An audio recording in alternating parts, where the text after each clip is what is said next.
Hello everybody, welcome to the TriStar Gym channel. Today's episode is a roll narration. Me and my partner have already started the roll. Here it is, I'm shooting a low single. The low single is one of my favorite attacks, okay? Let me just show you guys one little key element to the low single, okay? Whenever you shoot a low single, you're shooting below the knee, okay? You're gonna see me, I'm shooting below the knee, okay? So I'm gonna be wanting to put my head underneath this line here. I wanna grab this ankle here and I wanna shoot my head anywhere in this zone here, okay? Between the floor and these two parallel lines here, okay? I got to get my head nice and low. If I get my head nice and low, I'm going to be avoiding guillotine, okay? I want to be avoiding guillotine all the time. So there it is. Look, you can see my head is nice and low. I shot my partner's ankle. I pushed on his knee. That makes the leg come up real easy. It's very light. You're safe from guillotine. This is why I like this kind of shooting. Of course, double legs, single legs, underhooks, snap downs, all important stuff. But the low single has its advantages. What's the advantage of the low single? You protect yourself from guillotine. Okay, here I'm trying to pass my partner's knee shield here. My partner has a nice knee shield. We're both fighting over my right leg here. I'm trying to free my right leg. He wants to hang on to it. And now you can see here, I can tell you he just made a crucial mistake. Let me rewind it right back just a little bit here. You can see that my head is above his head. Okay, so let me rewind some more. I'm going to rewind. You can see here he's not in such a bad position. Okay, but watch, as I played forward here just a little bit, you can see that my head is creeping up over his head. Now I'm going to be able to grab him in a guillotine here. Okay, because he allowed me, there it is. You see how he allowed me to hover over his upper body?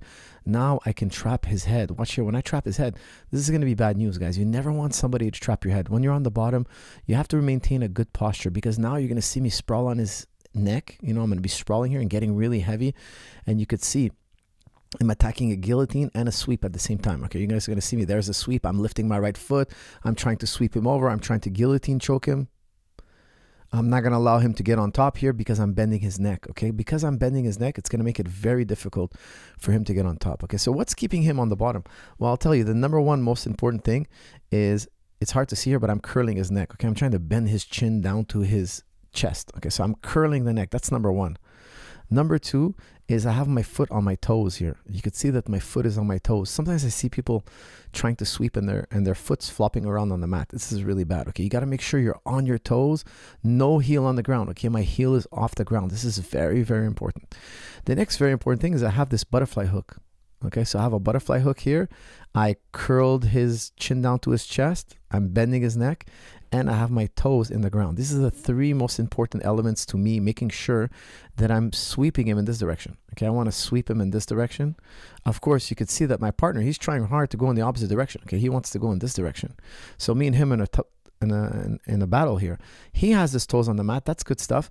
But what's going to really block him, the thing that's really going to bother him, because I have my toes on the mat, he has his toes on the mat. We're pretty even here. But I have the inside control with the butterfly hook, and his neck is curled. Okay, you can see my back is straight, my neck is straight. Okay, I have good posture. Good posture equals power. Okay, so I should be able to overpower him from here. Let's continue here. Let's see what happens. Because his posture is broken and my posture is still strong, you can see I'm trying to use my left leg to free my right leg. Okay, I oftentimes like to grab a guillotine and sweep them over, but if they get on top, I usually escape my trapped leg. Okay, here I have the guillotine. I'm not passed yet. My partner still has a half guard. I'm probably going to turn this into a choke. Let's see what happens here. I can't remember here what I tried to do. Okay, I'm pushing the knee down. Looks like I'm trying to mount. My partner is doing a very good job of retaining guard, even though his head is trapped. Here we go. He gets up to his knee. Good job on him. 3/4 Nelson. I'm bending the neck. Okay, this is a very important maneuver. I teach this in front headlocks, advanced basics front headlock series. Bending the neck. Oh, here I'm going to go for what oftentimes we call Choi bar or Mika Galvao armbar style of armbar. This is a beautiful style of armbar. It's a really, really popular maneuver in jiu-jitsu nowadays. I would say the last 5-10 years, it's become really, really popular. I'm going to replay that again. Let me rewind it right here. I love this, Choi bar type attack, Mika Galvao type attack. Let me rewind. Okay, right here. Whenever somebody posts their arm, you can almost always, look how I'm just jumping on this arm, okay? You could see I have my left underhook here. I'm underhooking the arm, okay? So I like to do this from the top position. When I'm in front headlock, I'll jump on the arm. I'm going to be falling to my left side. When I fall to my left side here, you're going to see when I fall to my left side, Look how I throw my leg. Okay, now where do I want to throw my leg? Guys, if you're having trouble using the Choi bar, one of the major elements to it is putting your foot in the groove of the armpit. Okay, exactly where you put your deodorant. Okay, find the place where you put your deodorant on. That's where you want to put the back of your Achilles or the back of your hamstring. Okay, the lower part of your hamstring. Look how I'm going to wedge my foot in there. Okay, so it's really important. I'm going to wedge my foot in there. Watch how I'm going to wedge my foot in there. Okay, I'm going to play this a little bit slow. Once I wedge my foot in there, I'm going to be able to create tension. So look, there it is. My foot's now entered that zone. Okay, I'm going to call it the deodorant zone just so you guys know exactly where to put your foot. Okay, now I have my hands gripped on his arm. I'm going to start pushing with my leg. I'm going to start pulling with my arms. Now I have a lot of tension on his arm. Okay, I'm creating a lot of tension here. I'm able to pendulum him over, throw his leg up over my head. See that foot where it is, my right foot? If you guys can't see it, it's right here. For those of you guys who are a little more beginner, my foot is in that deodorant zone. Okay, where my foot is wedged in there. I'm going to be able to heave him over from here. I'm going to be able to send him over the top. And from here, I'm just in an armbar. Okay, so this is a fantastic grip. It's a really difficult grip for my partner to undo. Very difficult. And here he is. He's flopped over the top. And now I'm going to be attacking his arm. He's doing a really good job defending here. But here I feel I'm going to be able to straighten it out. I've got a wrist lock. The wrist lock is going to be very difficult for him to defend against. You bend the wrist. If they hold their hand like so, I could just bend his wrist now. I get a wrist lock. He has to straighten his arm to relieve himself from the wrist lock. And there it is. Okay, armbar. Okay, we're standing back on our feet.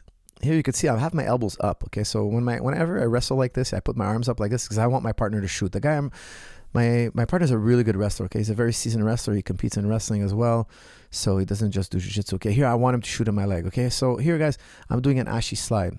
Okay, I teach this in my advanced basics single leg defense video. This is so important. Okay, I'm gonna rewind right here. Let me rewind. My partner is a really good jiu-jitsu practitioner. He's also a very good wrestler. I know he's not gonna be easy to defend against. Okay, so watch. I like to use jiu-jitsu attacks. When you use jiu-jitsu attacks against wrestlers, they're not used to seeing it. Okay, it's a very surprising thing, and it puts you in a phenomenal position. Okay, I'm going to fast forward slowly. I'm going to move forward slowly. Look how I'm shooting my butterfly hook underneath his hips. I'm putting my left knee behind his knee and his hamstring. He's blocking me. Okay, so you could see that he knows I want to go to my leg entanglements, but look how he bent this leg. Okay, he's trying to protect this leg.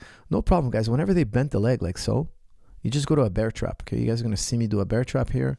The bear trap is a very strong response. You're going to see me close my triangle right behind his knee. Watch here. When I close a triangle behind his knee, there it is. Okay, you close a triangle behind the knee right here. It's going to be really difficult for him to defend this. Now I'm going to stretch my legs out this way. Once I stretch my legs out this way, you guys are going to see I'm going to be creating a lot of tension on his leg. Watch here. I'm going to kick forward. Or no, actually, I'm going to sneak out the back here instead of sweeping him. Usually I do like an X-guard sweep. I didn't do that. I went out the back. And now here, look at this. My partner's arm is nice and straight. I know already what I'm going to do here. I know already. See how his arm is nice and straight? He's putting all his weight on this arm. Why? He wants to try to stand back up. You see this all the time. They put one hand on the ground. They lift the other one. The other one's not on the mat. Why is it not on the mat? I think he's looking to stand up. Okay, he's got his left leg up. Watch what I'm going to do here. I'm just going to shoot into another Choi bar. Okay, watch here. I'm just going to jump right into it.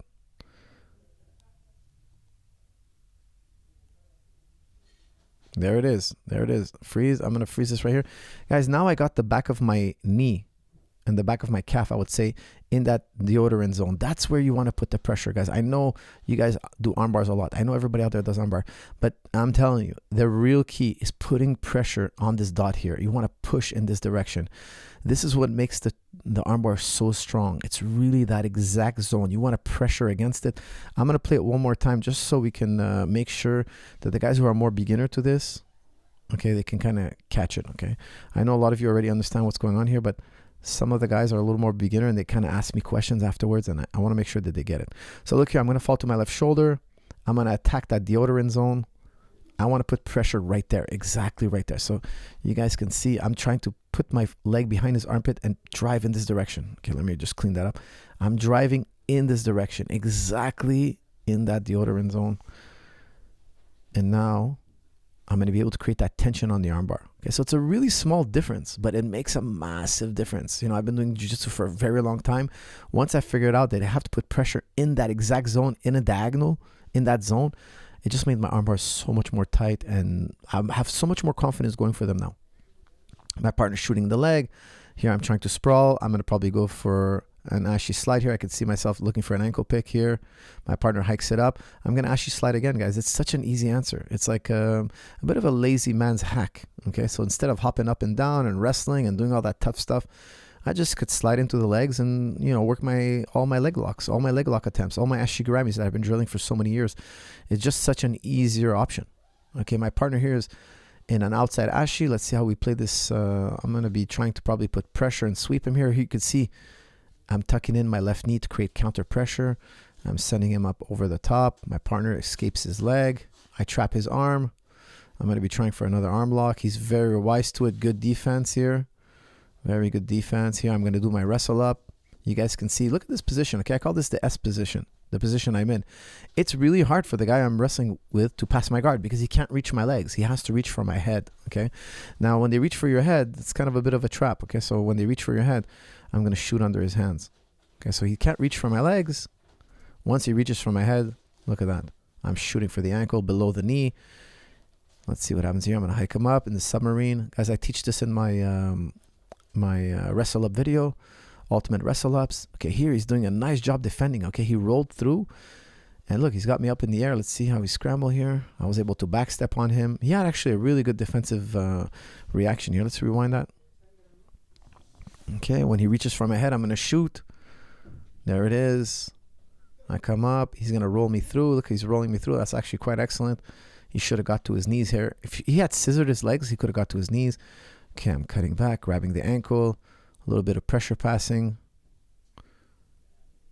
Whenever I get into these type of knee shield positions, I like to sprawl against their guard. I like to put all my weight on top of them, smother their guard a bit.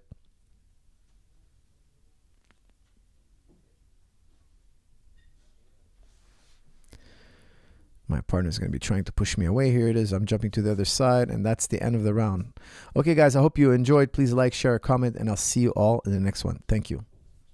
All the best athletes around the world, they have the best posture and alignment. You can see here Mr. George St. Pierre is doing a lot of what you're about to see in this video. His spine and his body is very well organized to generate power and to maximize his athletic ability. Where did he learn such a thing? Well, he learned it from traditional karate. The tradition of karate, they put a lot of attention on position and alignment and being organized. Okay, how to organize your body.